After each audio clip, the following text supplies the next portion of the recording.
Yo hay veces que digo que Bitcoin hay que verlo como un seguro de vida para un escenario catastrófico. El que no quiere invertir, ¿no?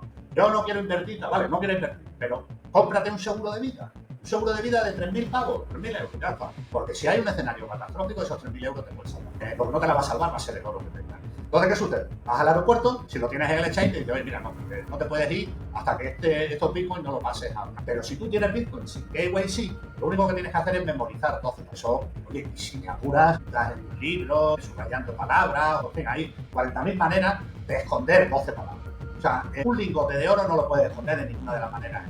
12 palabras, sí, oye, si te vas con tu familia, los 4 miembros de tu familia se aprendan las 12 palabras. Sería muy raro que los 4 sufrieran de amnesia y se han olvidado. Con lo cual tú puedes irte perfectamente a Paraguay, a Argentina, a El Salvador, y aquí en Europa se tiran la manta a la cabeza con 12 palabras. Pero si lo tienes sin KYC.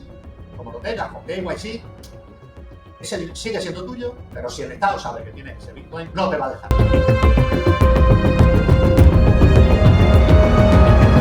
Bienvenidos, soy el Bitcoin Libertarian. Nuestro invitado de hoy es Javier A. Maestre. Javier es un pionero en el ámbito del derecho digital y un defensor incansable de la libertad en el ecosistema Bitcoin. Licenciado en Derecho por el CEU San Pablo, Javier es el fundador y socio de Maestre Abogados, un despacho especializado en delitos informáticos, Bitcoin, dinero electrónico, dominios, marcas y el derecho al honor en Internet. Con más de una década de experiencia, ha liderado el equipo jurídico de Bit2Me, coordinando aspectos de compliance y legal en una de las plataformas de criptoactivos más relevantes de España. Javier no es solo un abogado experimentado, sino también un educador apasionado, imparte clases sobre la fiscalidad de Bitcoin y criptoactivos y participa como profesor en el primer posgrado en Bitcoin en español de la Universidad Hespérides. En su cuenta de X comparte insights sobre regulaciones, tributación y soberanía digital, siempre con un enfoque en Bitcoin como herramienta de libertad, además de haber participado en, para mí, el mejor documental sobre Bitcoin en español que se llama Inconfiscable. Hoy vamos a hablar sobre el derecho aplicado a Bitcoin, de la protección de la privacidad y el derecho tecnológico. Javier, bienvenido. Muchas gracias por la invitación. Ha sido una presentación muy amable. Muchísimas gracias por tus palabras, muchísimas gracias por estar acá. Y como dije, te conocí por el documental Inconfiscable, que fue espectacular. Lo que hablaste también estuvo buenísimo. Pero bueno, vamos a hacer la primera pregunta que le hacemos a todos, es ¿cómo tomaste la píldora naranja? ¿Cómo llegaste a Bitcoin? Bueno, yo siempre he sido un poco enrea, por decirlo de alguna manera, ¿no? Aunque soy abogado, yo cuando era estudiante en el colegio mayor, en la residencia de estudiantes en la que estábamos, yo era miembro, claro, estamos hablando de los años 80, cuando no tenía cada uno un ordenador, sino que había una sala de ordenadores, los más viejos del lugar se acordarán de aquella época, ¿no? Porque los ordenadores eran muy caros para tener uno. Entonces había una sala donde había 2 o 3 ordenadores y la gente pues se tenía que apuntar y turnarse. Y yo era miembro de la comisión de informática, de encargado del mantenimiento de los ordenadores. Entonces, más de uno se creía que estaba estudiando informática o teleco, ¿no? Pero soy abogado. Entonces, bueno, en los 90 sí que empecé a estudiar Internet también. Y a mí me gusta, veo muchas similitudes entre lo que pasó en los 90 con Internet y lo que está pasando ahora con Bitcoin, ¿no? Yo en el año 96, creo recordar, entre el 95 y 96, creé mi primera página web con el editor del Netscape. El Netscape fue el primer navegador que hubo que tenía un pequeño editor HTML, ¿no? Entonces, digamos que me viene de antiguo el ser un enrea en temas tecnológicos. Y bueno, en aquella época era el salado de Internet.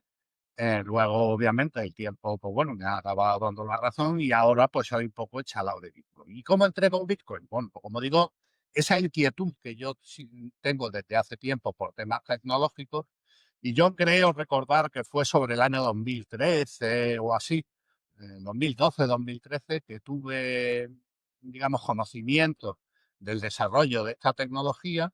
Y el primer artículo que yo escribí, creo que fue, no sé, no recuerdo muy bien si fue en el 2013 o el 2014, en el periódico El Mundo, sobre Bitcoin. Y desde entonces, pues no he parado de estudiar, porque lo de Bitcoin es una madriguera que escarbas un poquito y te salen otros dos agujeros, o tiras de una cuerda y salen dos nudos, tiras otro poquito y te vuelven a salir, y llega un momento en que ya no sabes por dónde tirar, porque la verdad es que lo que hay detrás de Bitcoin y las implicaciones que tiene es algo que es inabarcable. Sí, no, es cuando vos entrás en la madriguera, entrás, generalmente a muchos nos pasó que entramos por el tema de dinero o por aumentar el dinero que teníamos o por hacer transferencia de dinero o algo así, y después te van metiendo y terminás en cada madrigueras, en cada cosa más rara. Por ejemplo, ayer estaba hablando con el fundador de la BitConf, de la conferencia argentina, y me decía que va a haber un stage en la Bitcoin de este año donde se va a hablar de longevidad, de alimentación, y vos decís, ¿qué tiene que ver eso con Bitcoin? Y todo tiene que ver con todo. Y me imagino que vos como abogado, lo que has visto es en la parte del derecho con Bitcoin, vas prácticamente a crearse desde cero, porque obviamente era algo nuevo, que no encaja con nada, y ¿cómo es aplicarle derecho, el derecho, digamos, del día a día, el derecho del mundo real, el derecho financiero del mundo real a Bitcoin? Bueno, eh, la relación de Bitcoin con el derecho yo diferencio dos partes, ¿no?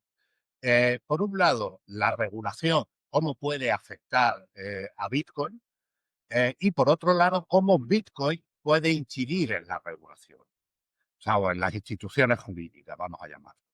Entonces, la manera en que tiene el Estado, los poderes públicos, de incidir mediante su regulación en Bitcoin está muy limitada. O sea, desde luego, a nivel de lo que es el funcionamiento de Bitcoin, los poderes públicos no pueden intervenir. Eso hay hace relativamente poco, en una charla con Putin, de Rusia, ¿no? Que le preguntaron sobre Bitcoin. Recuerdo yo que dijo algo así, como, ¿y Bitcoin quién puede parar a Bitcoin? Nadie puede parar a Bitcoin. Y eso lo dice, en fin, no lo dice un Waltrapa, lo dice Putin, ¿no? Probablemente el que maneja el segundo ejército, el segundo o el tercer ejército más gordo del mundo. Con lo cual, digamos que Bitcoin es una realidad frente a la cual los poderes públicos tienen muy difícil poder actuar. Pueden actuar digamos, en las pasarelas que hay entre Bitcoin y, digamos, el mundo real. Pero lo que es en la tecnología Bitcoin, eso es prácticamente imposible que puedan incidir, ¿no? Luego podemos hablar de, ahora con el tema de Node y de los filtros y de los mineros, pues bueno, hay distintas maneras de que intenten actuar, pero actúan siempre fuera de lo que sería el protocolo. Y luego, por otro lado, Bitcoin está llamado a alterar los parámetros de muchas instituciones jurídicas actuales, como por ejemplo el derecho de propiedad. ¿Y por qué? Pues porque Bitcoin es una realidad que no puede ser desconocida y una realidad muy particular. Pensemos, por ejemplo, hay mucha gente que compara Bitcoin con el oro. Entonces, diciendo que el oro, pues bueno, sobre todo para vincularlo con lo que sería dinero, que eso es otro melón que si quieres luego entramos. Pero claro, lo dicen, Bitcoin es oro digital, ¿no? Pero claro, el oro, imaginemos, por ejemplo, que haya, en fin, un sátrapa por ahí que dice que el oro es un metal muy blandito, que es muy maleable y que a mí eso no me gusta porque, pues, oye, se dobla, tal. Yo quiero un oro que sea duro como el acero. Pues mira, por mucho que te empeñes, no vas a conseguir un oro como el acero. Pues Bitcoin en ese sentido es así. Bitcoin tiene sus características y por mucho que se empeñe el gobernante de turno, no puede alterar eso. Eso, hay pocas realidades en las que pase eso. Y luego, desde otra perspectiva, hay que tener en cuenta que, a diferencia del oro, que es una cosa física que puedes tocar, Bitcoin no tiene esa naturaleza física. Bitcoin es más conocimiento que una cosa física. En ese sentido, a mí, yo Bitcoin lo veo más parecido al teorema de Pitágoras que no al oro. Entonces, y volvemos a lo mismo. La suma del cuadrado de los catetos es igual a la hipotenusa, ¿no? Si mal no recuerdo, Al eso es lo que cuadrado de la decía. hipotenusa. Al cuadrado, es verdad, es todo al cuadrado. La suma de los cuadrados es igual al cuadrado de la hipotenusa, ¿no?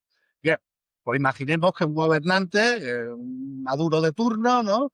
Dice, oye, es que esta fórmula es muy complicada. Mira, vamos a quitarle los cuadrados y vamos a decir que el teorema de Pitágoras es simplemente que la hipotenusa es igual a la suma de los catetos. Oye, no, mira, es que esto no funciona así, ¿no? Eh, ¿Y qué pueden hacer los estados? Lo que pueden hacer es intentar dificultar el acceso a ese conocimiento. Pero Bitcoin, en última instancia, es conocimiento que ha sido revelado al ser humano.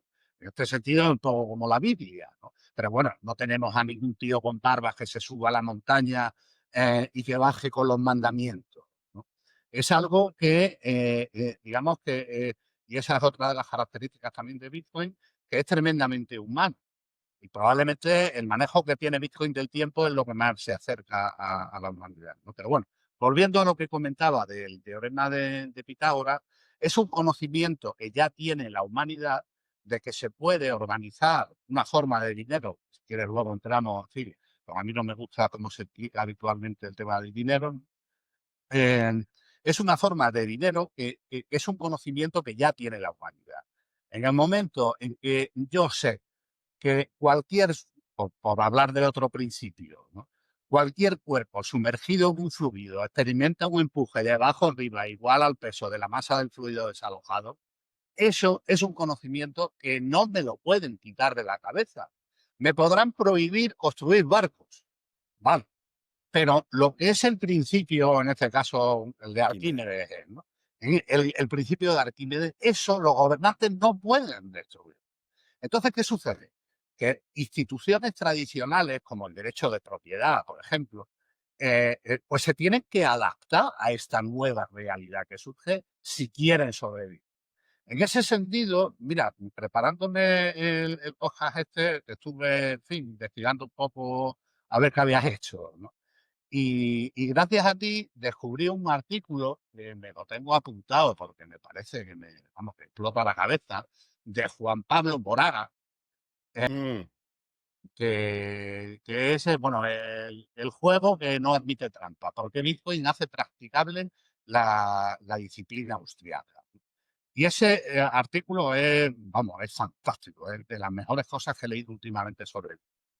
Y entonces, en este artículo dice que Bitcoin obliga a las instituciones a comportarse de forma honesta. Yo lo digo de otra manera, en un artículo bueno, que se va a publicar recientemente, en breve, por el Instituto de Filosofía y Economía del Bitcoin, ¿no? Bueno, que hicieron un concurso en la Watch Out, por cierto, un poco en la cuña publicitaria que se ha celebrado este fin de semana. Pues bueno, me han galardonado con el tercer premio del paper, un concurso de paper académico. Entonces ahí digo, Bitcoin y Estado, y ahí la tesis que yo defiendo es que las instituciones se tienen que adaptar a esta nueva realidad que ha surgido, y si no se adaptan, pues simplemente dejarán de ser útiles y desaparecerán. Entonces, en la línea de lo que dice Juan Pablo, el artículo que he comentado, ¿no? Eh, las instituciones no es que estén obligadas a cumplir la moralidad que impone Bitcoin por el sistema de incentivos, ¿no? Sino que, es que si no aceptan esta nueva realidad, simplemente desaparecerá. Eso es como decía, creo que era Einstein, ¿no? O sea, tú puedes negar la realidad, pero no puedes negar las consecuencias de negar la realidad. exactamente. Entonces, No, eso es.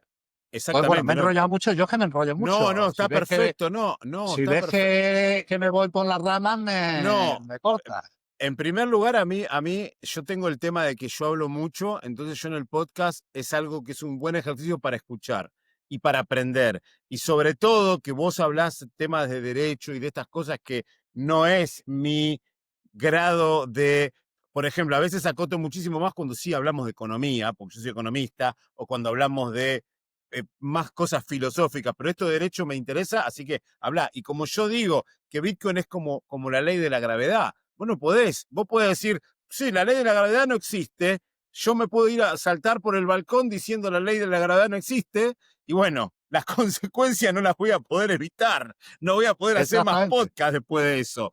Tú puedes negar la ley de la gravedad, pero las consecuencias de la negación de la ley no. O sea, claro, y la ley de la gravedad, a mí me gusta también hacer referencia a ella para explicar otra cosa relacionada con Bitcoin. Y es cómo, y eso es en un artículo que estoy escribiendo sobre la entropía, porque también cuando se habla de Bitcoin se habla mucho de entropía. Que la entropía es un concepto muy mal entendido por la gente y peor explicado incluso por expertos. Pero bueno, pero lo que yo digo, o sea, la ley de la gravedad, digamos, cuando se formuló con Newton y demás, se consideraba que es una fuerza. Pero a raíz, sobre todo, creo que se llama el principio de equivalencia de Einstein, se demostró que la gravedad no es una fuerza, es una deformación del espacio-tiempo. Pero ¿qué sucede? Que en nuestro pequeño universo, con las ovejeras que tenemos, pues se manifiesta como una fuerza, pero no es una fuerza. Bueno, pues con Bitcoin pasa un poco algo así, ¿no? También, ¿no? O sea, y en lo que hablábamos antes del teorema de Pitágoras o del principio de Arquímedes, Bitcoin, digamos, sobre todo, pues, si diferenciamos entre Bitcoin con mayúsculas para referirnos a la tecnología y Bitcoin con minúsculas para referirnos al token, ¿no? Bitcoin con mayúscula se acerca, vamos, mucho más parecido al teorema de Pitágoras que al oro.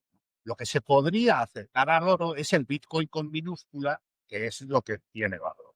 Pero bueno, eso ya también son Exacto. Bueno, divagaciones mías. si querés saber de la entropía, en el canal de YouTube está el episodio que yo grabé con Juan Pablo, que es un episodio espectacular, y él explica, Juan Pablo es matemático, y él explica todo el tema de la entropía. La verdad que es un episodio imperdible, y este artículo me lo pasó hoy a la mañana, de hora de Hong Kong, lo leí, me voló la cabeza, y le digo, tenemos que hacer un episodio hablando únicamente de este artículo de economía austríaca y de las implicancias que tiene esto, de cómo Bitcoin es un juego donde no se puede hacer trampa. O sí, podés hacer trampa, pero... Pero es pegarte un tiro en el pie. Si haces Exactamente. trampa con Bitcoin, te pegas un tiro en el pie. Puede que ganes una vez, pero a la segunda te cazan y estás perdido. Exactamente. Y eso que me estabas diciendo antes de cómo se explica el dinero. Me gustaría escucharlo desde tu perspectiva de abogado y bitcoiner.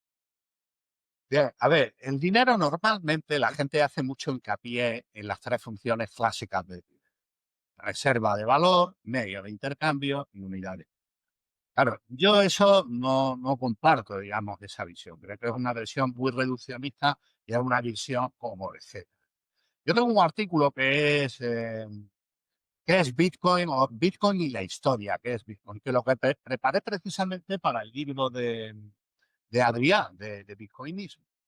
Y entonces ahí explico que el dinero, hay que diferenciar entre el dinero institución y las manifestaciones que tiene esa institución, que también llamamos dinero. Igual que en Bitcoin se diferencia entre Bitcoin con mayúscula para referirnos a la tecnología y Bitcoin con minúscula para referirnos al toque, pues en el ámbito del dinero pasa algo parecido. Está el dinero en institución y las manifestaciones concretas de esa institución. Y muchas veces se confunden ambos.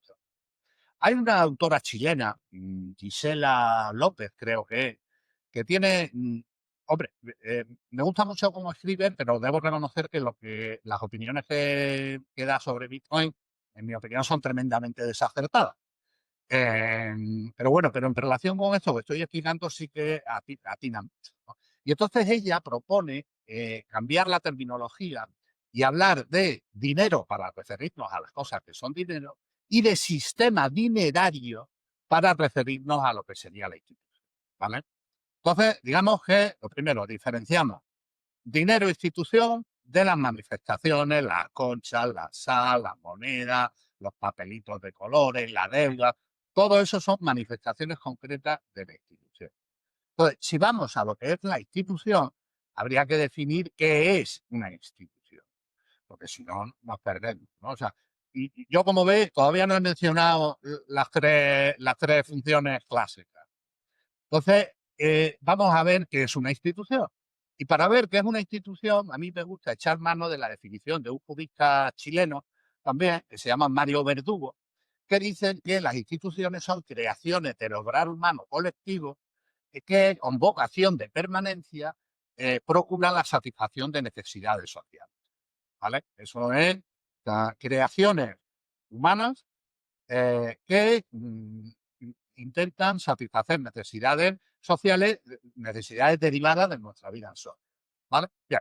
Entonces digo, bueno, y si aplicamos esa definición al dinero, ¿qué necesidad social es la que intenta satisfacer la institución del dinero o del sistema dinerario, como diría Giselle?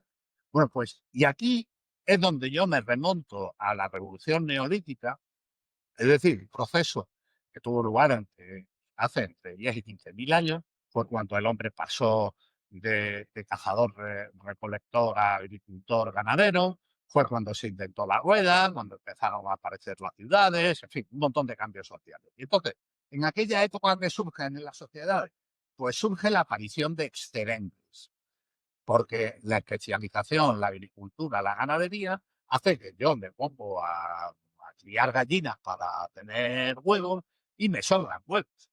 Entonces, con esos huevos tengo que hacer algo. Los huevos me duran un mes. Si no me los como en un mes, entonces yo quiero cambiarlos por otra cosa. Entonces, ¿qué pasa? Que la generación de excedentes en las sociedades obliga o nos enfrenta a la necesidad de ver qué hacemos con esos excedentes. Y con ese excedente, básicamente, se pueden hacer tres cosas. O dejarlo perecer, lo cual obviamente no es rentable. Si yo me dedico a plantar manzanos para que me den manzanas, lo que voy a hacer es tirar las manzanas a la basura. La segunda, que venga un tío con un garrote más grande que el mío y me lo quite, dándome garrotazo, o sea, la violencia.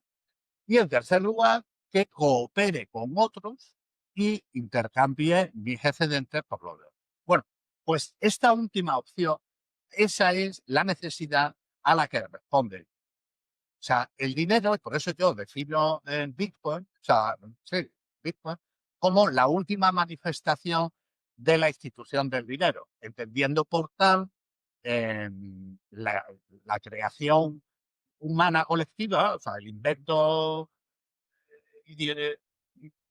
digamos, intelectual que hacemos para satisfacer la necesidad social de intercambio. Y a lo largo de la historia ha habido muchas manifestaciones concretas, o sea, ha habido muchas cosas y aquí ya entramos en las características de las cosas que usamos como dinero. La durabilidad, la divisibilidad, la facilidad de transmitir en el tiempo, o sea, en el espacio, o sea, la movilidad, etcétera. Entonces, en función de esas características y en función de la sociedad en la que yo me desenvuelva, pues habrá algunas cosas que funcionen como dinero mejor que otras. Y eso es un proceso evolutivo. Hay un artículo muy bueno de Nick Szabo, que además recientemente ha vuelto a escribir en Twitter después de mucho tiempo callado. Bueno, pues hay un artículo muy bueno de la primera época, digamos, de Bitcoin, donde él analiza precisamente esa evolución de las cosas que han funcionado como dinero. Y habla de las conchas estas de lumpur que en el norte del continente americano se han estado utilizando prácticamente como dinero hasta el siglo XIX, ¿no? Porque los ingleses tenían muy tapada la exportación de libras allí a las colonias, ¿no? Y bueno, y hay historias muy curiosas, como por ejemplo, cuando analizamos las cosas que han funcionado como dinero, como por ejemplo la piedra de las Islas de Ya, no sé si conoces, en mi caso es muy curioso, o algo que mira, ahí están, en el Bitcoin estándar está. Y hay otra anécdota que yo cuento mucho en mis clases, que es el tema de los zoológicos. Eh, no sé cuándo exactamente, una normativa de estas internacionales que hacen y demás, que prohibieron a los zoológicos comprar y vender animales. No se podían, rollo animalista, buen rollista, wokismo y tal, Agenda 2030 y demás, pues los animales tienen sus derechos y no se pueden ni comprar ni vender. Vale, que no me meto en los derechos, eh, digamos, que se quieren extender a los animales. Pero al margen de eso, la cosa es que en la práctica se prohibió legalmente que se pudieran comprar y vender. Pero el intercambio sí estaba permitido, el intercambio de animales. Es decir, si yo tengo, por lo que sea, o sea, yo sé, 3 leones machos y 4 hembras y se ponen a procrear, pues llega un momento en que a mí me sobran leones. No necesito tantos leones y es un problema para mí la gestión, ¿no? Y entonces, oye, pues si resulta que el Xi Jinping tiene ahí un zoológico donde le sobran pandas, oye, pues mira, vamos a intercambiar, tú me das un par de pandas y yo te doy un par de leones. Y eso se admitía, ¿vale? Entonces, ¿qué hizo? ¿Qué hicieron los zoológicos? Bueno, pues se inventaron una moneda. Y las monedas eran medusas. Hay unas medusas pequeñitas, o sea, que son fácilmente, digamos, divisibles, por decirlo así, que tienen vamos, valor económico. Esto son cosas que he leído, no tengo yo claro hasta qué punto esto sea así, pero bueno, si hay gente que ha escrito sobre esto, me lo creo. Y entonces, ¿qué pasa? Pues empezaron a usar esas medusas como moneda. Y entonces se cambiaban el leoncito o el panda, porque claro, encontrar el match, de que a mí Claro. me sobran leones, le hacen falta pandas, y encontrar un tío que le hagan falta leones y le sobren pandas es complicado ese match, ¿no? Bueno, pues el match lo hacemos con las medusas. Y lo que intercambiamos, pues son medusas, ¿sabes? Y entonces eso Espectacular. te da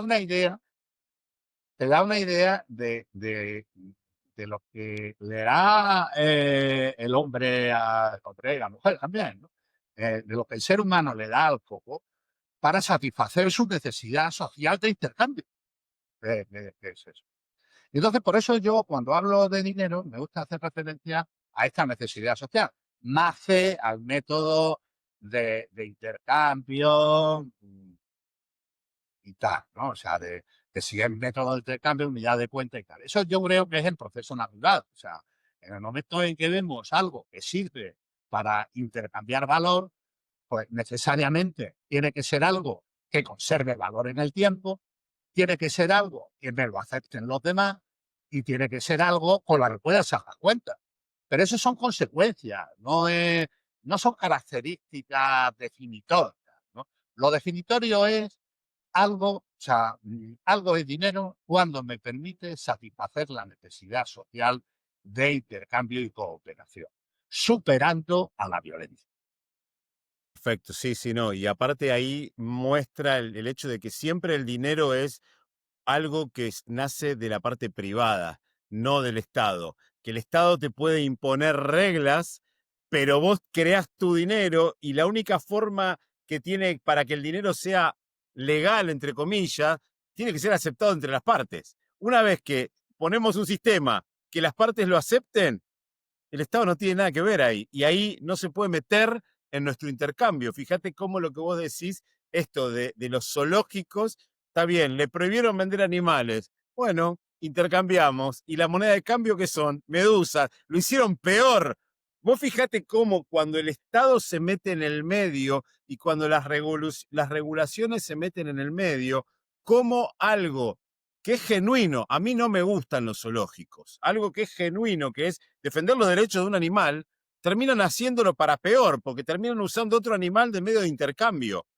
Como siempre el Estado se mete a regular y termina haciendo algo peor de lo que en definitiva que venía a regular. Hoy, por ejemplo, casualmente estaba escuchando, porque hay todo un tema en Argentina, un diputado, un candidato a diputado de el partido gobernante, lo encontraron que hace 5 años tenía relación con un narcotraficante, entonces, bueno, renunció. Y hay todo un problema ahora porque según la ley argentina, las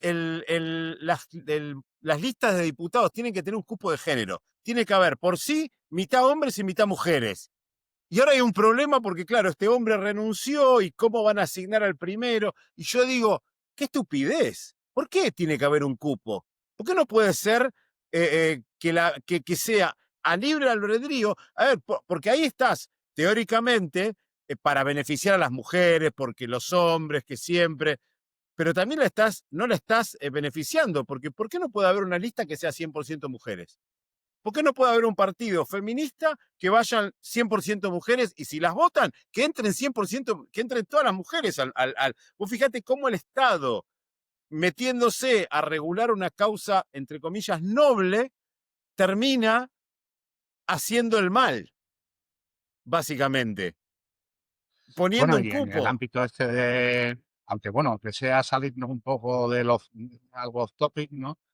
Los problemas que está habiendo ahora con el deporte y los transexuales. O sea, con la idea de proteger a la mujer, al final estás permitiendo que haya hombres Claro. que compitan con mujeres en situación de desigualdad.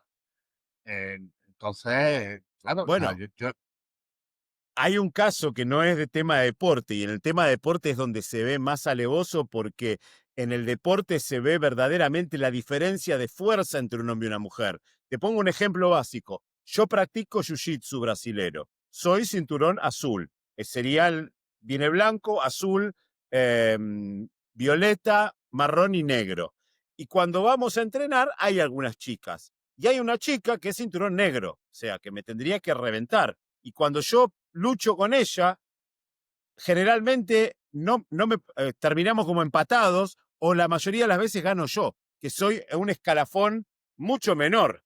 ¿Por qué? Porque hay una diferencia de fuerza, hay una diferencia de peso, ¿entendés? claro, eso es como en la película esta de La vida de Brian, que están ahí unos discutiendo y hay uno de los, en fin, de los individuos, esto es de la época de los romanos, ¿no? Está ambientado, ¿no? Y hay un tío que de repente dice, bueno, oye, que quiero que a partir de ahora me llaméis María, por decir algo, ¿no? No recuerdo los nombres, ¿no? ¿Cómo que María? Sí, sí, porque yo quiero ser mujer y tal, cual, esto, lo otro. Y dice, "Bueno, pero esto, tal". Y dice, y además quiero tener hijos. Y dice, ¿cómo es que tener hijos? Si no tienes ovarios, no puedes tener hijos. Y dice, no, pero yo, bueno, aunque no pueda tener hijos, pero tengo que tener el derecho a tener hijos. Y dice, pero ¿cómo vas a tener el derecho a tener hijos y tal? ¿No? La verdad, lo que viene a decir, ¿no? O sea, tú lo que estás haciendo es negando la realidad. Y si niega la realidad, pues eso tiene consecuencias. Exactamente. Y fíjate cómo todo tiene que ver con todo. De hecho, en Argentina hay un caso emblemático que Argentina, creo que en España debe pasar lo mismo. Vos podés decir, yo soy mujer y vas al registro del DNI, te lo cambian a mujer. Pasó que hubo un hombre que la edad de retiro en Argentina son 60 años para mujer y 65 para los hombres. Llegó el hombre, tenía 59 años y dijo, de repente, ahora me identifico como mujer, me autopercibo mujer. Se llamaba Sergio, se puso de nombre Sergia. Y claro, le dieron el documento y al otro año se retiró. Bueno, en fin, Entonces, vos fíjate cómo el Estado, cuando se mete a regular algo que es una causa noble, porque todos tenemos derecho a hacer lo que queramos en nuestra vida. Yo soy un fiel partidario de la libertad, mientras no molestes al de al lado, tu libertad de hacer lo que quieras. Si querés ser un hombre, una mujer, o perro, o un oso panda, estás en todo tu derecho porque es tu vida. Pero cómo el Estado, cuando se mete a regular, tergiversa las cosas. Y acá viene una pregunta que te quiero hacer, sí, bueno, decime es un que, poco por comentar lo que decías del Estado y el dinero. Claro, aquí puede trocar, ¿no? O sea, básicamente hay dos teorías fundamentales ahí. Está la escuela austríaca que defiende que el dinero es una institución evolutiva de generación, digamos, espontánea, ¿no? Luego está la teoría chartalista, que es la que siguen todos los comunistas y keynesianos y ciertos en general, que dicen que que algo, si no está sancionado por el Estado, no es dinero. Claro, eso yo creo que es un error conceptual tremendo, ¿no? Porque el hecho de que el Estado te obligue a usar su dinero no convierte a esa cosa en dinero, si la gente no lo hace. Y de hecho, en la primera experiencia que hubo de dinero fiat, que fue en China, por el siglo X, creo recordar, o algo así, el emperador de turno pues hacía papelitos de colores y obligaba a la gente a usar esos papelitos. Eso fue una de las primeras experiencias de dinero fiat. ¿Y qué pasa? Que estaba penado con la muerte el que no usara los papelitos de colores del emperador. Entonces, claro, si tienes que imponer algo bajo pena de muerte, eso es porque la gente no se lo traga mucho, ¿no? Y si no se lo traga es porque es un dinero. O sea, Exacto. no satisface de forma eficiente la necesidad a la que habíamos hecho referencia anteriormente. Simplemente ese inciso, y ahora ya pregunta si eso es lo que quería No, comentar. no, es exactamente, porque fíjate cómo el tema del dinero fiat ya está demostrado que el manejo por parte del Estado lo hizo bosta, lo destruyó a punto tal de que hoy el dinero fiat es basura en todo. No es solo el problema de la inflación, del dinero que pierde el valor, no es solo ya de Argentina o de los países tercermundistas. Esto se ve en Estados Unidos, se ve en Europa, se ve en monedas que otrora eran fuertes porque se metió el Estado. Y por eso esto es lo que yo te quería Perdona, no te importa que te interrumpa, ¿no? No, no, esto es una charla y Claro, es que hay que tener en cuenta el dinero fiat actual, de dónde nace. O sea, porque bueno, tenemos, por hacer una evolución así muy simplista, ¿no? En el siglo XIX teníamos el patrón oro y todas las monedas tenían más o menos un anclaje al patrón oro y había una cierta estabilidad entre los precios de las distintas monedas, ¿no? ¿Qué pasa? Que con el siglo XX, la Primera y sobre todo la Segunda Guerra Mundial, eso salta por los aires. ¿Por qué? Pues porque ya se van abandonando poco a poco el patrón oro, los estados se ponen a imprimir papelitos como si no hubiera mañana para financiar la guerra, porque antes la guerra duraba lo que le duraba al oro al rey. En el momento que el rey se quedaba sin oro, se acababa la guerra. Pero como ahora el dinero es infinito, pueden imprimir todo lo que quieran. Pues así luego pasó como pasó en la Alemania entre guerras, o lo que está pasando ahora en Venezuela, en Zimbabue y demás, esos periodos de hiperinflación. Pero bueno, ¿qué pasó? Que los estados se ponían a imprimir billetes a lo bestia y en la Segunda Guerra Mundial dijeron, oye, mira, esto no, tenemos que ponernos de acuerdo en un sistema para evitar esto, ¿no? Y entonces de ahí salen los acuerdos de Bretton Woods, que los acuerdos de Bretton Woods es básicamente, oye, Estados Unidos se convierte en el gendarme mundial y el que, digamos, el depositario de prácticamente todo el oro del mundo, por decirlo así, y los demás no anclamos la moneda con el dólar. Y mi moneda es redimible en Estados Unidos por oro. O sea, vamos, los dólares que yo tengo, que tiene Francia y demás y tal, pues es redimible por oro. Entonces, ¿qué pasa? Y ese es el acuerdo que se alcanzó en Bretton Woods, ¿no? Hasta que llegó el Nixon Shock en 1971. Bueno, esto que te estoy contando a ti, tú seguro que lo conoces, pero igual hay algún oyente tuyo que no lo sabe, ¿no? Por lo cual lo terminamos de explicar, más que nada para que se vea el origen del dinero fiat actual, ¿no? Entonces, ¿qué pasa? Que Estados Unidos, claro, todo el mundo quería dólares, que era lo que se manejaba y lo único que se podía cambiar por oro. Entonces, como todo el mundo quería dólares, pues Estados Unidos dijo, pues a darle a la maquinita de imprimir billetes. Y con eso financió la guerra de Vietnam y la guerra de Corea, ¿no? Y todos los fregados en los que se metía Estados Unidos. Y entonces, ¿qué sucede? Que De Gaulle fue uno de los primeros, bueno, De Gaulle, su ministro de Economía, que le dijeron, oye, mira, que es que Estados Unidos está imprimiendo más billetes que el oro que tiene. Dice, ¿qué me dicen? Sí, pues venga, monta un barco todos los dólares que tengo, mándalo para allá y que te traes el oro de aquí. Y entonces eso lo empezó a hacer Estados Unidos y luego siguieron otros países, hasta que, claro, veía Estados Unidos que se estaba quedando sin oro. Entonces, bueno, cuando el Nixon Show, en fin, dijo ese discurso, ¿no? De que lo importante es la economía más fuerte es la de Estados Unidos, que los especuladores son muy malos, que están intentando fastidiarnos, por lo cual hago un default, hago un impago. Es un impago. O sea, el dinero fiat de ahora, que se dice que es deuda, que es verdad. Si quieren, luego hablamos o ahora analizamos cómo se genera el dinero actual más en la deuda, que por cierto, probablemente fuera la primera forma de dinero de la historia de la humanidad, ¿eh? Según David Graeber, ¿no? Y otros que hay. Lo que pasa es que el problema es que esos son más rojos que la puñeta, esos autores, y luego se equivocan del medio al medio, ¿no? Pero bueno, pero lo que es el centrar el origen del dinero, yo estoy de acuerdo y que probablemente la primera forma de dinero que conocimos fue la deuda, ¿no? Pero bueno, volviendo, ya nos vamos, ¿no? Entonces, Nixon, ¿qué hizo? Oye, campana se ha acabado, ya no doy más oro a nadie. Con lo cual, el dinero fiat actual es una deuda impagada. Con eso es con lo que comerciamos. O sea que si uno lo piensa realmente, es una salvajada. O sea, imaginemos que un tío me debe dinero y dice, oye, mira, que no te voy a pagar. ¿Cómo que no me va a pagar? Sí, no tengo dinero para pagarte, con lo cual no te voy a pagar. Tú tienes la deuda y tal. Ah, bueno, vale. Y entonces yo voy a un amigo y le digo, oye, mira, invítame a la comida, ¿no? O voy al restaurante y dice, oye, mira, te voy a pagar con una deuda de un tío que me ha dicho que no me va a pagar. Dice, ¿tú estás tonto? O sea, ¿con eso me quieres pagar? ¿Con una deuda de un tío que ha dicho que no te va a pagar? Bueno, pues eso es el dinero de la hora, para para que nos hagamos una idea. Exactamente, y de hecho tengo un video en el canal de YouTube que después de ver esto, por favor vayan a verlo, que dice ¿qué carajo pasó en 1971? Como decimos en Argentina, ¿qué carajo pasó?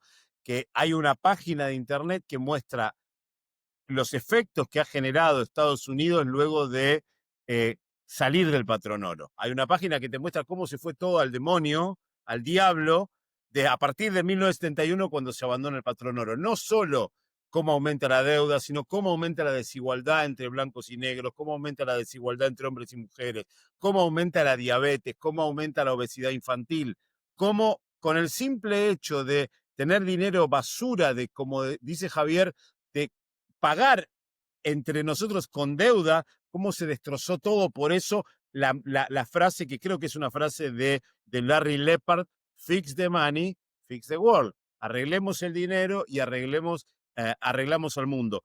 Y lo que te quería preguntar, hablando del Estado, como podrás notarme, soy una persona que detesta el Estado, un gran anarcocapitalista.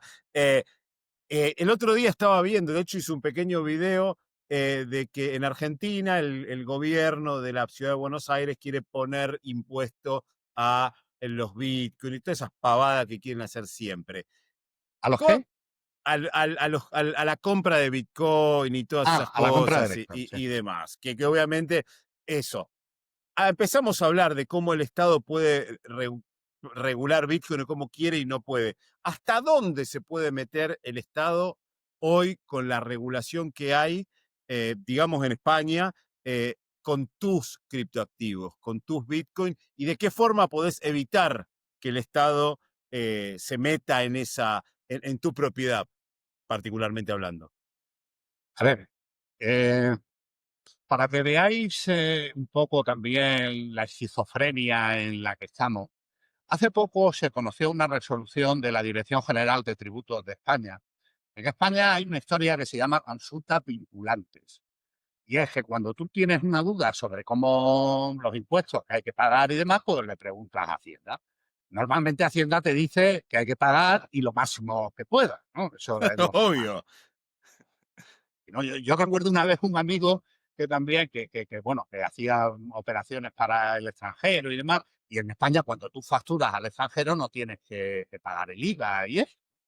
Y entonces, pero bueno, la cosa es que él no lo tenía claro, el sujeto no lo tenía claro y le preguntaron a Hacienda. Yo recuerdo cuando me lo dijeron, le digo, no tienes que pagar Hacienda. O sea, yo tengo clientes fuera de España y cuando le factura a una empresa americana, a una empresa chilena o lo que sea, no pago IVA. Y entonces le hicieron la pregunta y Hacienda le dijo que sí, que había que pagar IVA. Digo, no, pero es que esto no joder. O sea, la Hacienda siempre va para casa, ¿no? Pero bueno, pero voy a poner un ejemplo de una situación que cabe calificar absolutamente de esquizofrénica. Hace años se planteaba que cuando había intercambios de criptomonedas, o sea, es decir, cuando yo compraba Bitcoin por euro, sí eso estaba sujeto a ello. Y entonces había una consulta y al final eso acabó en un caso en el Tribunal de Justicia de la Unión Europea y venía a decir que aunque Bitcoin y los criptoactivos no fueran dinero, pero que a efectos de isla sí que se consideraba dinero y por lo tanto la compraventa de Bitcoin no estaba sujeta. ¿Vale? Hasta ahí estamos, ¿no? No es dinero, pero es un defecto que se comporta parecido al. Bueno, pues ahora, recientemente, este año, creo que ha sido en septiembre, ha habido una resolución que le plantearon a la Hacienda qué pasaba si yo vendo mi piso y en vez de cobrar en euros, cobro en Bitcoin, ¿no? ¿Qué pasaba ahí a nivel de impuestos? Entonces, digamos, si yo vendo mi piso entre particulares, si son empresas es otra película, ¿no? Pero entre particulares, si yo vendo mi piso a cambio de euros, hay un impuesto que tiene que pagar, que se tiene que pagar, que es el impuesto de transmisiones patrimoniales y actos jurídicos documentados. Que sería el equivalente al IVA, pero entre particulares. Pero claro, es el IVA sobre el inmueble. Entonces le preguntaba, si en vez de euros me dan Bitcoin, ¿la cosa funciona igual? ¿Y sabéis lo que ha dicho Hacienda? Que no. Porque en este caso Bitcoin ya no es una cosa parecida al dinero, sino que es un activo inmaterial. Y entonces, como es un activo inmaterial, es una permuta y están sometidas al impuesto de transmisiones patrimoniales las dos transmisiones. Es decir, tienes que pagar el doble de impuestos, básicamente. Tienes que pagar por la entrega del bien y por la entrega del Bitcoin. A ver, lo cual es absurdo. Pero es que si llevamos ese razonamiento al extremo, resulta que alguien que esté en un exchange y cambie, ¿qué te digo yo? Bitcoin por Ethereum, Ethereum por Solana, Solana por Ripple y luego vuelve y tal, pues resulta que en cada transmisión de esa habría una permuta y por lo tanto habría que liquidar el impuesto de transmisiones patrimoniales en todas y cada una de las transacciones. O sea, si aplicamos este criterio. Por lo cual es una situación totalmente esquizofrénica, ¿no? O sea, es ya arramplar por arramplar. O sea, es un latrocinio auténtica. Porque además ya no hay criterios de racionalidad a la hora de aplicar la norma. Es simplemente lo que a mí más me conecta. Por lo que saque más pasta, pues con eso y tal. Eso obviamente, esta doctrina no la aplicarán al tema del trading porque le saldría más caro el collar que el perro. O sea, si tengo que ir mirando transacción por transacción, una transacción de 100 euros, no sé cuántos impuestos pone, imagínate que sea el 5%. Pues de 100 euros, son 5 euros por aquí, 5 euros por allá, tal. Bueno, hasta que junte para pagarle la hora al inspector de Hacienda, pues tengo que dar muchas transacciones. Entonces no compensa. Eso te evidencia un poco lo mal diseñado, o no lo mal diseñado, sino lo mal adaptado que está el sistema fiscal actual al entorno de Bitcoin. Y tarde o temprano eso se tendrá que modificar y, bueno, no descarto yo que volvamos al sistema antiguo de recaudación de impuestos, ¿no? O sea, en la época, en la Edad Media, por ejemplo, cuando la Reconquista en España, ¿no? Cuando los reinos cristianos empezaron a extenderse hacia el sur, lo de los impuestos, bueno, y en civilizaciones de la antigüedad, lo de los impuestos era prácticamente una concesión, ¿no? O sea, yo, digamos, yo soy el rey, claro, los impuestos no era para hacer hospitales ni cosas de estas, o sea, ni carretera, ni nada. Los impuestos es que yo voy a un sitio, mato a la mitad de la gente que hay y la otra mitad que se queda, a cambio de no matarle, me pagan impuestos. Ya está, eso eran los impuestos. Entonces, ¿qué pasa? Que para mí, rey, era muy complicado tener que estar mirando a ver cuántas cabras tenía cada tío y tal. Entonces, ¿qué pasa? Pues lo delego. Y entonces cojo a un tío y le digo, venga, tú aquí ordeña a esta gente todo lo que pueda y te queda 10%. Y si te queda más del 10%, te corto la cabeza. Y si me traen menos del 10% porque eres colega de las cabras, pues te corto la cabeza también. Ese es un poco el origen de los impuestos. Pues igual tenemos que volver a algo así, ¿no? Porque todo el entramado de automatismo con el que vivimos ahora, con Bitcoin, pues bueno, va a llegar un momento en que va a ser liquidado. Y después de este rollo que esta chapa que he soltado, ya entro a responder a la pregunta. Sin KYC. La clave está en que, y esto, bueno, ante un tribunal siempre negaré haberlo dicho. O sea, pero la cosa es comprar Bitcoin sin que se entere, cuanta menos gente se entere, incluido el Estado, mejor. Y ojo al dato, no estoy diciendo al día de hoy ninguna ilegalidad. O sea, porque eso la gente lo tiene que tener claro. Mucha gente cree que comprar Bitcoin sin KYC es ilegal. No, no es ilegal. Eso es algo que preserva tu privacidad, porque todas las bases de datos del mundo van a acabar siendo hackeadas. Si no lo han sido ya, lo serán. Y el Estado no es una excepción. Tampoco se conoce precisamente una base de datos de Hacienda, que probablemente sea la que tenga los mejores ordenadores y los mejores sistemas de seguridad de España, fueron también hackeados. La Dirección General de Tráfico ha sido hackeada. En fin, mogollón de instituciones han sido hackeadas. Y no va a Con lo cual, si, si yo compro Bitcoin con KYC en España y en Europa, automáticamente el Estado se entera, porque los exchanges están obligados a archivarse a con lo cual, la única manera, mientras sea legal, obviamente en el momento en que comprar Bitcoin sin KYC sea ilegal, pues ya no podré decir, ¿no? Porque me llevan a preso. Con lo cual, mientras sea legal, la cosa es intentar acumular Bitcoin sin KYC. Y cuando sea ilegal, que acabará siendo, pues ya cada uno que asuma el riesgo que quiere. Pero lo cierto es que pensemos, por ejemplo, un escenario catastrófico. Pensemos, por ejemplo, que la von der Bruggen y las demás amarillas europeas deciden tocarle las narices, por no decir otra cosa, lo suficiente a Putin, y a Putin se le hinchan las bolitas que tiene abajo y dice, como decimos, hay un chiste aquí que dice a tomar por culo el chino y me voy para el oeste. Y tenemos que salir aquí corriendo. A ver. Claro, obviamente el piso no me lo puedo llevar. El coche no me lo puedo llevar. Si tengo oro en casa, no me lo puedo llevar. Los depósitos bancarios no me los puedo llevar. Entonces digo, oye, pues me llevo mi Bitcoin. A ver, ¿qué pasa? Si yo tengo un Bitcoin en el exchange, cuando llegue al aeropuerto, claro, podría tener tus datos, ¡pum! Tiene un Bitcoin y medio en el exchange Kraken de no sé qué. Al TV. Ya no hace falta que te hagan el tracto para ver cómo tiene la próstata. Te dicen, o esto, o lo depositas en una cuenta que hemos creado remunerada al 0,000001% del Estado, asegurado 100% por la garantía de los Sí. comunistas y demás y tal, o si no, no te dejo montarte en el avión.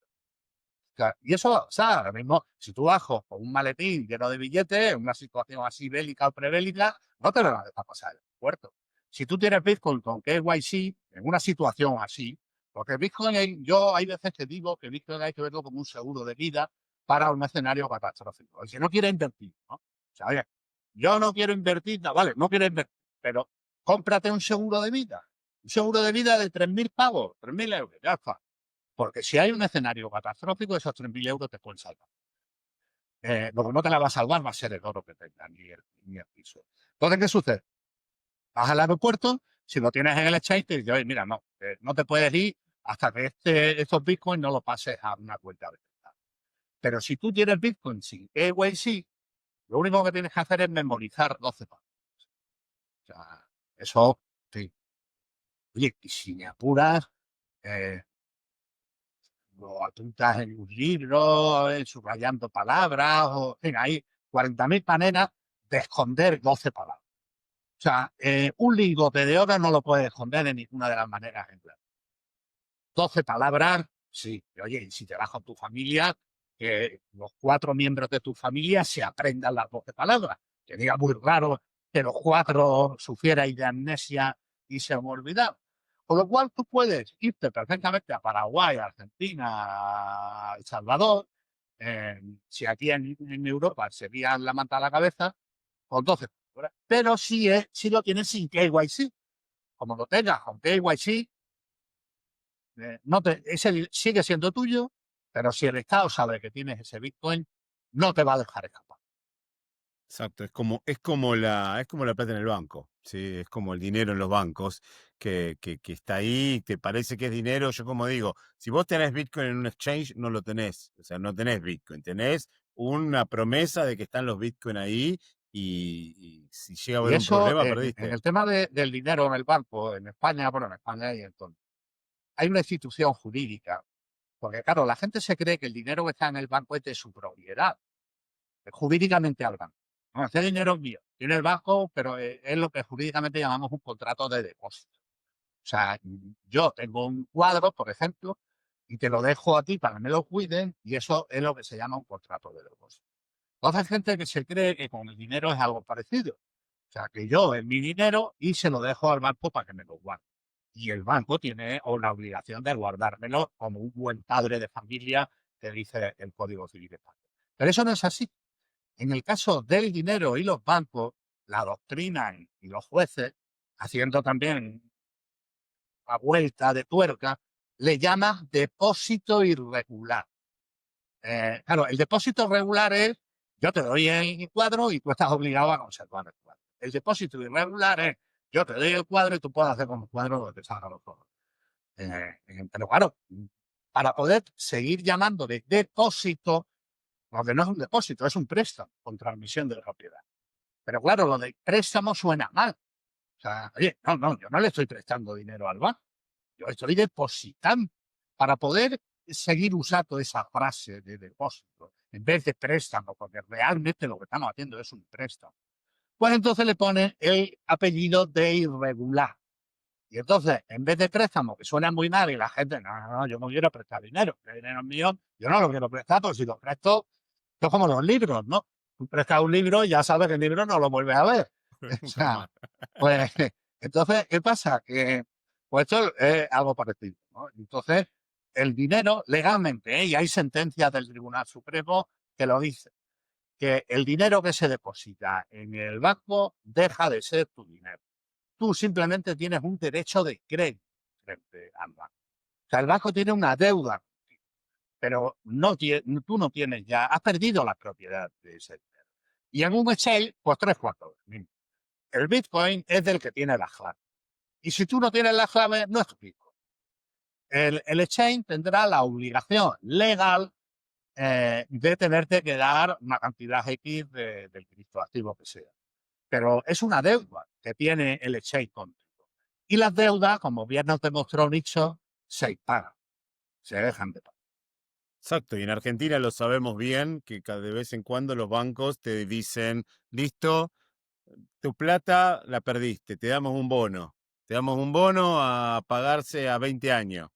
Eso lo sabemos bien en Argentina, por eso aprendimos bien a la fuerza el tema de ahorrar en dinero duro, que no es dinero duro el dólar, pero bueno, comparado con el peso sí, y la autocustodia de tenerlo afuera del banco. Yo siempre, la mamá, pobrecita falleció, la mamá de un amigo que vive en España, siempre me preguntaba, Fernando, yo soy economista, ¿qué me recomendás?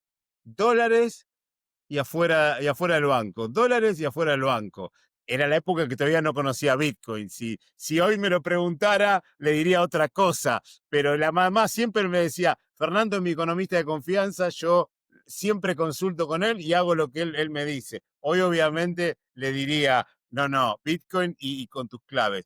Y hablando un poco de regulación, en Europa entró en vigor la MiCA, la Markets in Crypto Assets. ¿Cómo impacta esta regulación en el uso cotidiano de Bitcoin y en aspectos como la autocustodia? No afecta. O sea, el MiCA es una norma que está dirigida sobre todo a, digamos, a las empresas, al sector económico. Y lo que intenta es regular la actividad económica relacionada con los activos. De hecho, incluso cabría albergar dudas sobre si Bitcoin está dentro del reglamento MiCA, porque el reglamento MiCA define criptoactivo como una representación digital de un valor o un derecho. Entonces, claro, Bitcoin no representa, claro, digamos, todos los instrumentos financieros son eso, representaciones de valor o derecho, pero Bitcoin no representa ningún valor o derecho. Bitcoin tiene valor, el valor que cada uno le atribuya, ¿no? Siguiendo. Y entonces, ¿qué pasa? Que metieron en uno de los considerandos, que es como la exposición de motivos, eh, no forma parte, digamos, de la parte normativa de la norma, valga la redundancia, sino que es una explicación de por qué la norma dice lo que dice. Entonces, en los considerandos dijeron que la representación digital de valor incluye el valor, vamos, el valor que la gente le atribuye a ese activo. Y acaba haciendo un guiño, en mi opinión, absolutamente inconsciente a la escuela austriaca, porque acaba diciendo que el valor es subjetivo. O sea, el valor al final es lo que cada uno, o sea, el precio, Claro, claro. y eso es un dicho que decían aquí los abuelos, ¿no? Las cosas valen lo que te pagan por ellas, no lo que diga un tío, ¿no? Y en ese sentido, aquí, por ejemplo, y que esto lo comenta también Juan Pablo, creo, en el artículo este que hemos dicho, la perversión que hay ahora mismo sobre el tema del tipo de interés, ¿no? O sea, el tipo de interés, como indica este artículo, es o debería ser una señal, es un precio que forma el mercado. En el momento en que se convierte en una palanca que le doy para atrás y para adelante, y ya deja de informar a los agentes económicos para tomar la decisión correcta, pues entonces se va toda la mierda. O sea, porque, sí. Claro, sí, Bueno, espero que no te corten en el canal por decir estas cosas. y si me lo cortan, arrancamos de nuevo. O sea, arrancamos de nuevo. Y esto aparte va a subirse a Rumble, pero no hay problema. Si me lo cortan, lo arrancamos de nuevo. Ya me cortaron 3 canales, pero no creo. Pero no importa. Si me lo cortan, arrancamos de nuevo en YouTube, perdón, en Rumble o en otro YouTube, pero sí. Sí, eso de la tasa de interés, yo por eso digo que el keynesianismo es terraplanismo económico, es 100% terraplanismo. La escuela de Chicago, que venía en su momento a darle un poquito más seriedad, se transformó en un casino. Se transformó en el casino, la economía es un casino. Por eso la única verdadera es la austríaca, porque tiene todas estas teorías que no se basan en cosas subjetivas de la economía, se basan en la realidad y por eso los economistas la patean para afuera, porque es la única que tenés que hacer las cosas bien. En las otras siempre está el margen de error, siempre está, a ver, un director de un banco central que dice, tenemos un target de inflación del 2%, y a final de año tiene una inflación del 10%. Bueno, no pasa nada, lo arreglan. Imagínate una persona de una empresa privada que le erre en 5 órdenes de magnitud a los objetivos de un año. Le cortan la cabeza, lo expulsan y Es no trabaja una más en ningún anécdota, lado. vamos, del tema del keynesianismo. Claro, yo hice Derecho, pero también tengo estudios en Económica, ¿no? No tengo la carrera completa, pero era un plan de estudios que era Derecho con asignaturas de Economía y tal. Entonces, en primero teníamos la micro y macro. En la micro y macro de primero lo que se enseña es keynesianismo puro y duro, ¿no? El modelo ISLN, el equilibrio este mágico que de repente y tal, en fin, bueno, ¿qué sucede? Yo nunca he sido un mal estudiante, ¿no? O sea, no, en fin, he sacado más, no tampoco de matrícula, pero bueno, estable, sobresaliente. Entonces, en toda mi trayectoria académica, desde Parbulito hasta la actualidad, solo he suspendido una asignatura, que fue la micro y macro de primero. Y era porque yo, a pesar de que la gente me dice, bueno, tú si eres de letra tienes buena memoria y tal, no. El derecho es un sistema lógico. Entonces, con buena memoria, si te aprendes el Código Civil de memoria, pues podrás aprobar la carrera, incluso una oposición. Pero eso no es el derecho. El derecho es jugar con esos conceptos, ¿no? Vale. Entonces, bueno, dicho esto, ¿no? Entonces, ¿qué sucede? Que yo, la asignatura esta, esto me he dado cuenta luego, más tarde, ¿no? Yo llegó un momento en que me critiqué que era tonto. Y he hecho movidas matemáticas cuando estaba en el bachillerato mucho más complejas que esta, ¿no? Sin problema. Pero entonces, ¿qué pasa? Que yo no... a mí me recordaba mucho la asignatura esta a cuando vi por los conjuntos cuando éramos pequeños. Que es otra de las cosas que yo tampoco acabé de entender nunca. Bueno, pues eso no lo entendía. No lo entendía. O sea, que si tú bajas el tipo de interés, pasa esto, pasa lo otro. Digo, así no puede funcionar la realidad, ¿no? Entonces, ¿qué pasa? Que como no lo entendía, vamos, más que no entenderlo, es que mi cerebro se negaba a asumir esos dogmas. Entonces, ¿qué pasa? Que aprobar una asignatura así, sobre todo para alguien como yo, que tiene poca memoria y que intenta establecer relaciones, es prácticamente imposible. Entonces, en junio suspendí y ahora cuando había exámenes en septiembre, aquí el curso es hasta junio, luego tienen la recuperación en septiembre. Pues claro, me tiré todo el verano aprendiéndome de memoria todo, porque era la única manera de aprobar. Y así, aprendiéndomelo de memoria, o sea, y soltándolo como un papagayo sin tener ni puta idea de lo que decía, pues fue como conseguí aprobar la asignatura. Claro, yo digo, yo gente, mi cerebro no está para entender eso. Luego me he dado cuenta, porque claro, en la carrera no te enseñan nada de escuela austriaca ni nada de eso. Entonces, eso es algo que te enteras luego. Pero claro, cuando te enteras, cuando lees a Mecker, a Rothbard y demás y tal, te das cuenta que "Joder, es que lo que me contaron en la carrera es una milonga". O sea, es que la realidad no funciona así. No, Entonces, realmente bueno, no. era simplemente la anécdota para... Y yo también, yo en mi carrera era puramente keynesianismo extremo, que a mí yo no me cerraba, porque aparte yo vengo de la rama de la ingeniería, yo primero estudio ingeniería, soy una persona que me gusta mucho la matemática, para mí la única verdad del mundo es la matemática, por eso cuando termino de entender Bitcoin, gracias a Saylor durante la pandemia, digo, esto es matemática, entonces por eso es perfecto.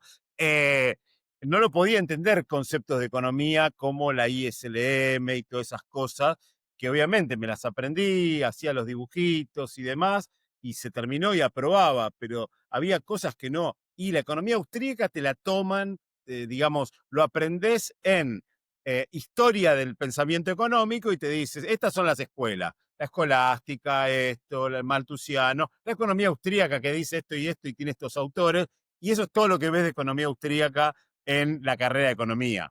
Después Con sí, suerte. con suerte, con suerte. Después sí terminás viendo, hay en Argentina, hay el 99% de las universidades enseñan keynesianismo en la carrera de economía. Hay una, que es donde estudió mi primo, que está enfocada 100% en los monetaristas en la escuela de Chicago, que en definitiva es lo mismo que el keynesianismo, son un poco más serios que los keynesianos, pero los dos controlan la oferta monetaria. Cuando todos sabemos que la oferta monetaria, el dinero es algo privado, que no se puede controlar. Y acá viene Bitcoin a patear todas esas teorías de porquería para perpetrarse en estos organismos internacionales y robarle plata a la gente, ¿sí?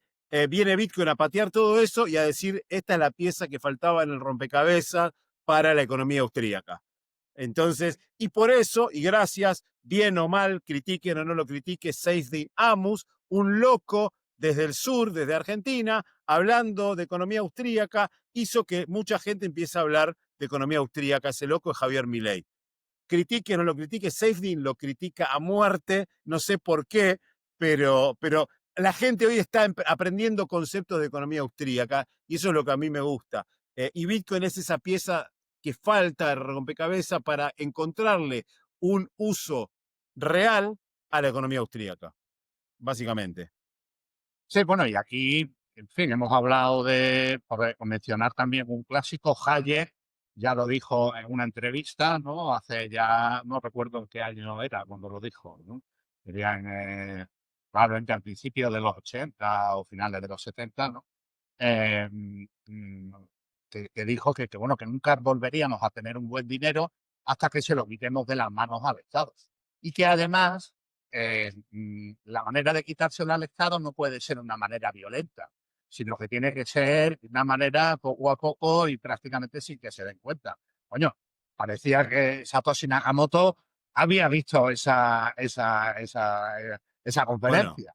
yo creo que sí, y eso vamos a llegar cuando lleguemos al final. Pero creo que Satoshi Nakamoto, para mí, por ejemplo, no es una sola persona, son muchas, porque Bitcoin, y hablábamos al principio de las distintas madrigueras, una vez que entras en el rabbit hole, empezás a ver todas las bifurcaciones. Bitcoin tiene mucho de matemática, ingeniería, economía, sociología, psicología, derecho, toda religión, todas estas ramas que una sola persona no la puede controlar. Claro, yo ahí lo que digo, o sea, vamos, de estas pajas mentales que nos hacemos los bitcoiners, ¿no? Y digo, oye, seguro que hay algún salado que dice que Bitcoin es una tecnología extraterrestre. Digo, voy a ver si encuentro algo. Y hay por ahí alguna que otra historia en plan ficción que dice eso. Pero ¿qué sucede? Que no es así. Vamos, no puede ser así porque Bitcoin se basa en tecnologías humanas previas, ¿no? O sea, los árboles de Merkle, la prueba de trabajo, la cadena de tiempo, que es mal llamada blockchain, y demás, la forma de organizar, todo eso son tecnologías relativamente antiguas, ¿no? Y desarrolladas por hombre, con lo cual yo descarto que Bitcoin lo hayan inventado los marcianos. Ahora, lo que no tengo yo claro es que no sea fruto de un viaje en el tiempo Bueno, esa es y la que, que esa, alguien haya venido del futuro y haya dicho, oye, macho, tenéis que hacer esto cuanto antes, que si no os vaya a la mierda, ¿no? O sea, poco el plan Terminator. Eso no lo no, descarto yo del todo. eh, Y una de las cosas, se habla mucho de que Satoshi Nakamoto tenía conocimientos, como bien has dicho tú, de matemática, de ingeniería, de economía, pero pocas veces se habla también del derecho. Y yo en las clases, en la universidad de las Hespérides, donde doy clases, siempre comienzo mis clases explicando dos casos que hubo en Estados Unidos que eran coetáneos a la aparición del Bitcoin, que son el caso Liberty Dollar y el caso Ego. Y de hecho, hace poco, en uno de los últimos podcasts de Lunardical, que entrevistaba a un cypherpunk, no recuerdo ahora mismo el nombre, también vamos, yo esto es algo que deduje con mi cuenta, ¿no? Pero estas personas de cypherpunk llegan a la misma conclusión, que Satoshi Nakamoto conocía por lo menos el caso Ego, que era, no nos vamos a poner a explicar aquí el caso de Gold, ¿no? Pero digamos un caso donde fueron a alguien que amenazaba el monopolio de emisión de la moneda del Estado. Y Bitcoin está diseñado, o por lo menos parece, que está diseñado teniendo el caso Ego en, en, en mente. Y de hecho yo en la Universidad de las Hespérides, donde doy clase, imparto la asignatura de legalidad, ¿no? El primer ejercicio que le mando a los alumnos es precisamente verse un episodio de una serie de televisión, que es la serie The Good Wife. No sé si la conoces. Es una serie de abogados, ¿no?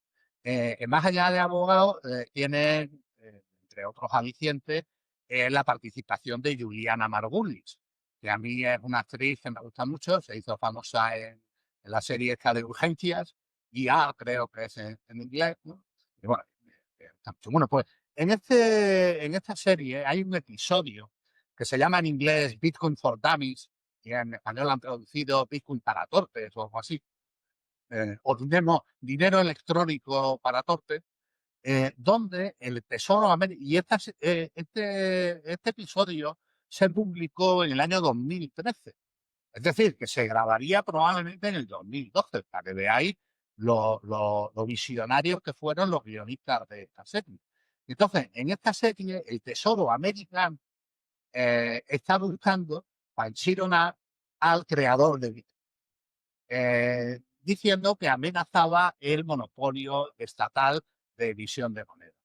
Y entonces trinca a quien era el abogado de Satoshi Nakamoto. O sea, y claro, el abogado dice que no puede revelar el nombre de su cliente y entonces van a por él. Y entonces le dicen, bueno, pues tú eres Satoshi Nakamoto entonces.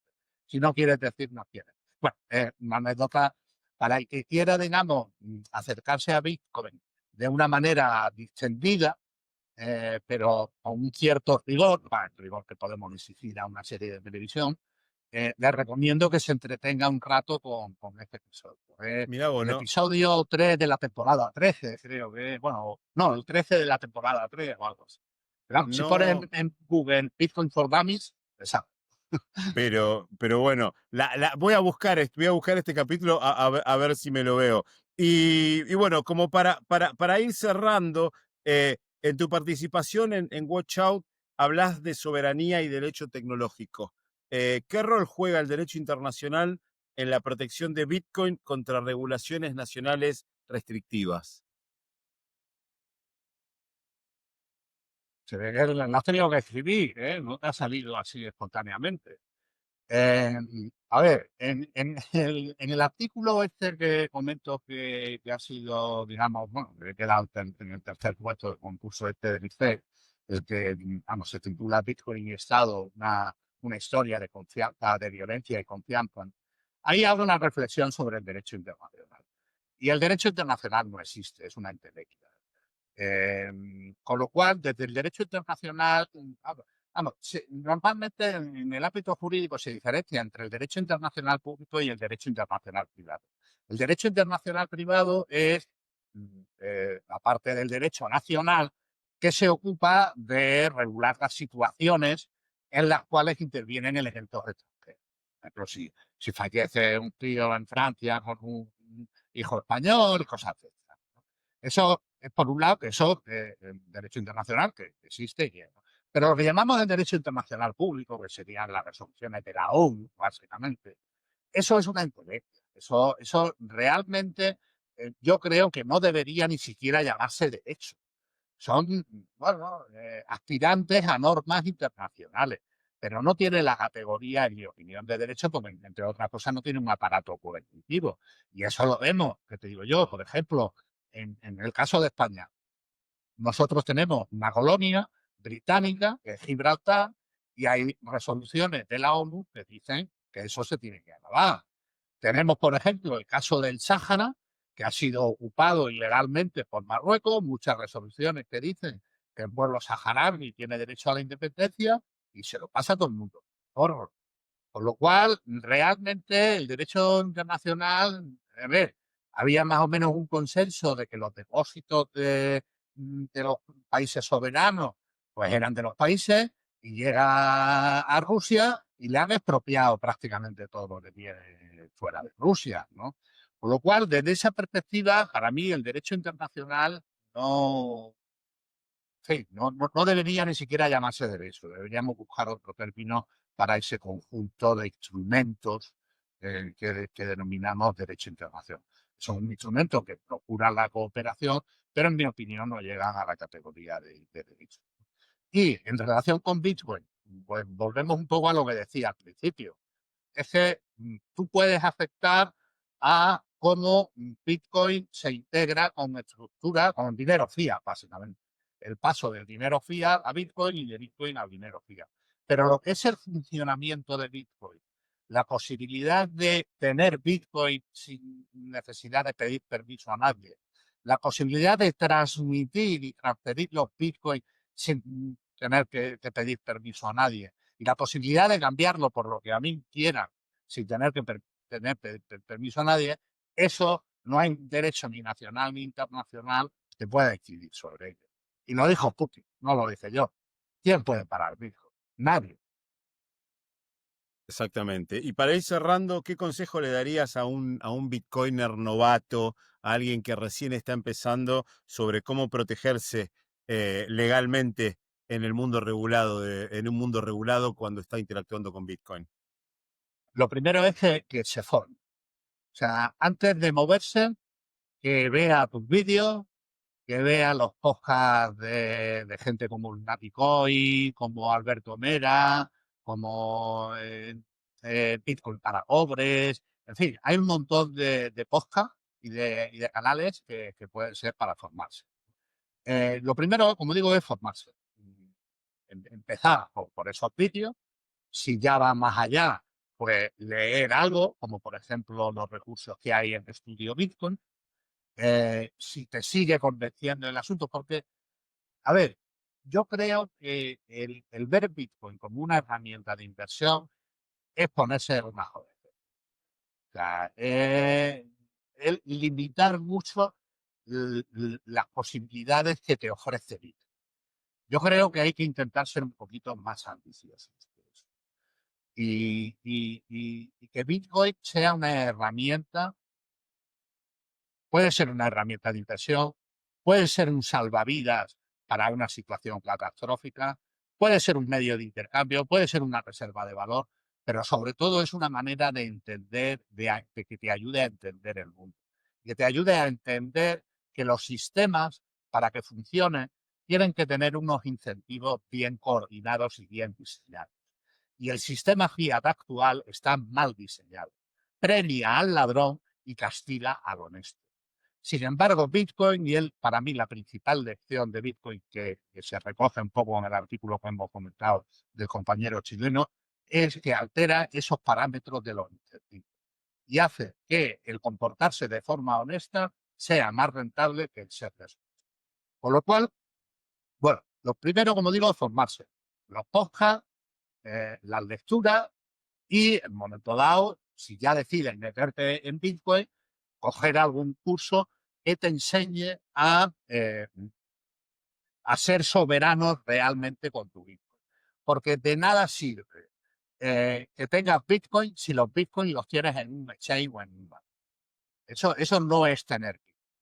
Entonces, para tener Bitcoin sí que conviene hacerse algún cursillo para entender cómo hacerlo y evitar la posibilidad de que o bien un comunista o bien un tío con una llave inglesa te los acabe de quitar.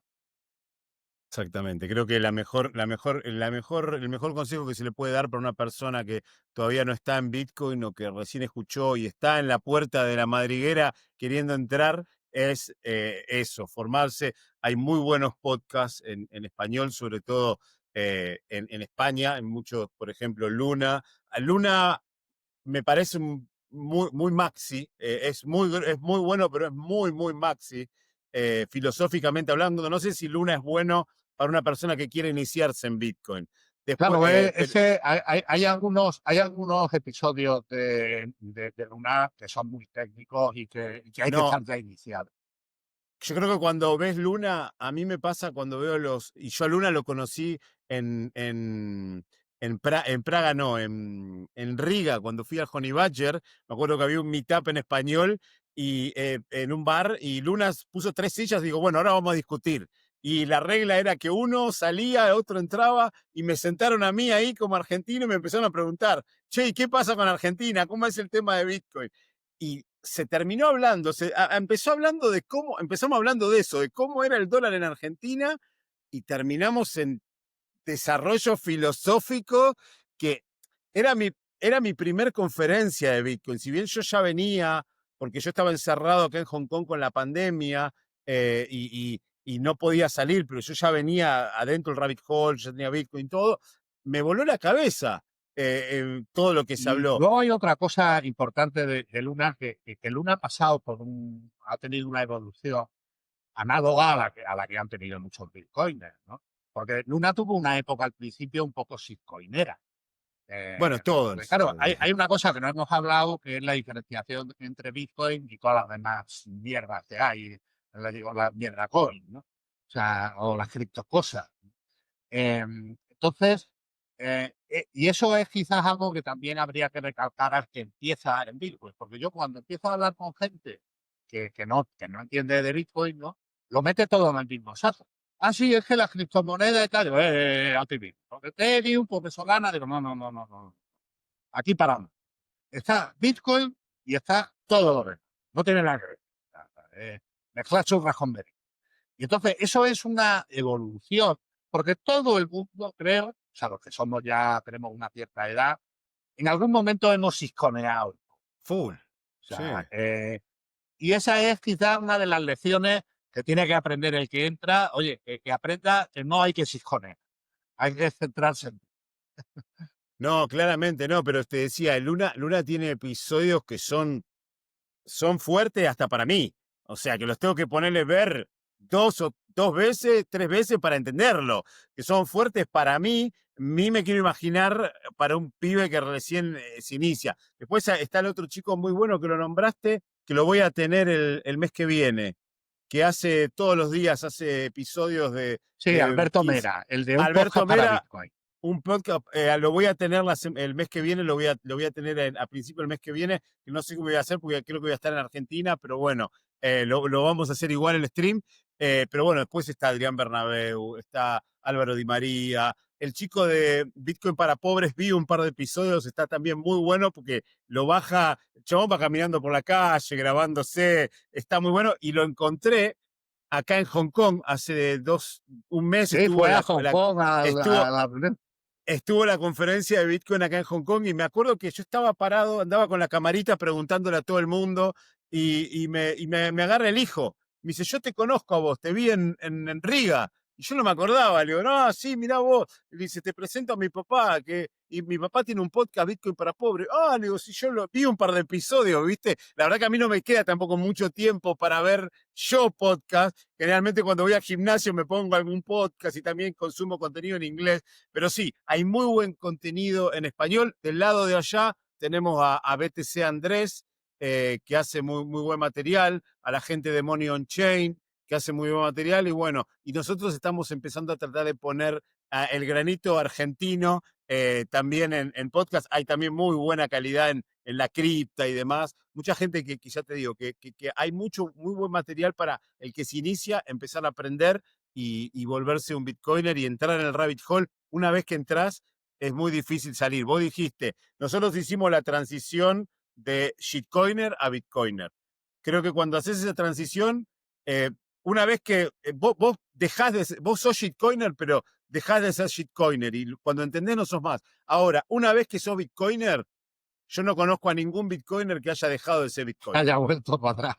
que haya vuelto para atrás. O sea, al contrario, te metes más y te haces cada vez más adictivo, más adictivo, más adictivo. Así que bueno, vamos con las dos últimas preguntas para ir cerrando la charla, que fue, la verdad, que espectacular, muy buena, y esperemos a futuro tener otra charla porque tengo un montón de preguntas de derecho, pero bueno, lo vamos a hacer en otro episodio. Para ir cerrando, la primera pregunta es, ¿cómo ves el futuro de Bitcoin? A ver, esa pregunta puede tener muchas aristas, ¿no?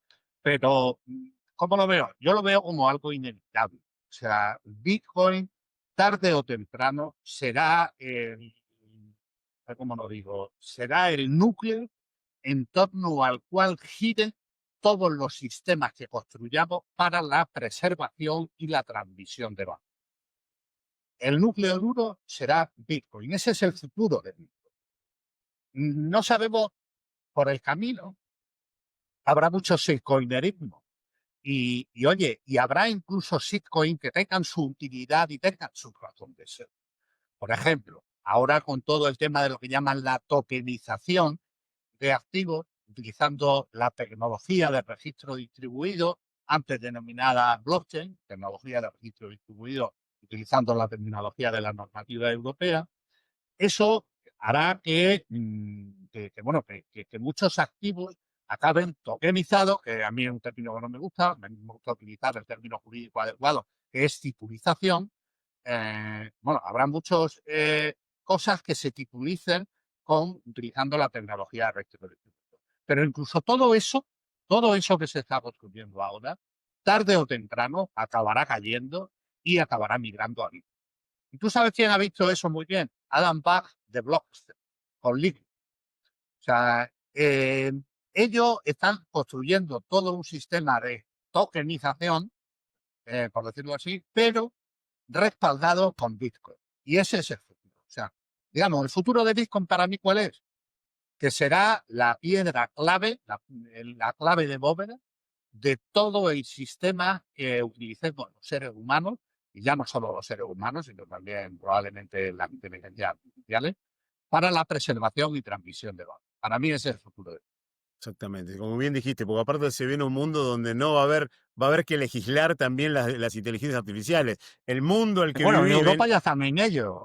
claro, Que el mundo, aquí otra cosa no, pero regular se nos no, da de puta madre. Europa es la meca de la regulación. No, que el mundo que se viene es un mundo muy complejo porque, claro, no solo va a haber humanos, hasta ahora teníamos personas jurídicas, todas son personas jurídicas, pero personas de existencia física y personas, empresas, personas de existencia ideal. Ahora, además de eso, vamos a tener inteligencias artificiales, que cómo se van a categorizar, cómo van a intercambiar, y en base a eso va a venir Bitcoin. Por eso, en la Watch Out estuvimos reflexionando, al fin, hay un grupo de amigos al respecto. Y claro, lo normal es que al principio las inteligencias artificiales empiecen a usar Bitcoin. Porque Bitcoin no necesita permiso, no hay autorización, con lo cual cuando las inteligencias artificiales tengan que intercambiar valor, que veremos a ver si lo necesitan o no, puede que la necesidad de cooperación igual la instrumentalizan de otra manera. Pero lo normal es que acaben usando Bitcoin. Pero yo no descarto que creen ellos su propio sistema de transmisión de la misma manera que hace años hubo un experimento de dos inteligencias que pusieron a hablar entre ellas y al final acabaron creando un idioma distinto que el operador no entendía, el humano. En ese, pues, desconectaron las máquinas y demás. Bueno, pues perfectamente puede pasar que las inteligencias artificiales, cuando tengan la necesidad de intercambiar valor, digan, oye, mira, esto de Bitcoin está bien para los hombrecillos estos que están aquí apretando botones, pero para nosotros no. Y entre otras cosas por el tema del tiempo, porque Bitcoin está muy anclado al tiempo humano y las inteligencias artificiales van a tener otra concepción del tiempo. Pero bueno, eso es otra madriguera también, el tema del Es otra tiempo, que madre, sí, igual sí, otro día lo podemos hablar. es otra madriguera a la que también me gusta meterme, el de la inteligencia artificial, porque ya te digo, es todo lo que va a cambiar el mundo. Y la última pregunta, si tuvieras la chance de sentarte con Satoshi Nakamoto, ¿qué le dirías o qué le preguntarías a él, a ella o a ellos? No a Oh, ellos porque elige sus pronombres, sino porque son varias gente. pues yo lo que le preguntaría es cómo narices han hecho para que no tengamos ni pajolera idea de quiénes son. O sea, a mí es lo que más me sorprende de Satoshi Nakamoto. A ver, me sorprende que haya creado Bitcoin, pero sobre todo me sorprende que en pleno siglo XXI se lo haya conseguido montar de tal manera que no hay manera de averiguar quién está detrás. Eso es algo a mí que me rompe la cabeza. Más incluso que el propio, la verdad. Me Es, preguntaría es, cómo narices ha conseguido hacer eso. Exacto, y ahí entran todas las teorías que tenemos de que es un viajero en el tiempo, que a mí la del viajero en el tiempo me encanta porque me cierra, bueno, yo soy muy fanático de este dibujito animado South Park. A mí me gusta el humor bizarro, de hecho soy muy fanático de Torrente en España, me gusta lo bizarro, y hay un capítulo que hacen los de South Park que viene gente del futuro a trabajar a trabajar de tareas que hacen los inmigrantes y a cobrar nada. Un inmigrante cobraba $1 la hora, estos cobraban 10 centavos. ¿Por qué? Porque lo ponían en el banco y en el futuro Y en de el ellos futuro, iba a valer muchísimo. Entonces, no sea cosa que Satoshi haya venido, creó Bitcoin, se guardó el millón de Bitcoin y en un futuro, dentro de 100 años, Satoshi sea el amo y señor del universo. Pero bueno, son todas conjeturas y sí, es muy loco eso de que se haya desaparecido. La otra opción que yo digo es una persona que no tenga nada de ego, porque haber creado. El otro día miraba también una película, no sé si una película, no, sí una película, un documental sobre un gran robo que hubo en Argentina, que dice que lo que termina delatando a la gente es el ego. Cuando vos haces algo tan grande, tu ego te delata porque en algún bar, en alguna conversación, un día que te pasaste de copas, le vas a decir, yo hice esto.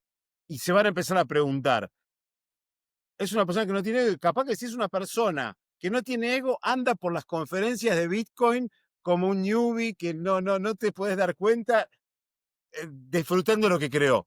Pero bueno, la verdad que es un misterio y es otra de las cosas que hace Bitcoin tan único, especial y nos hace a nosotros estar acá hablando de Bitcoin con esta pasión y como sabemos que es lo que va a terminar salvando el mundo. Así que bueno, Javier, ¿algo más que quieras agregar y cómo la gente te puede contactar?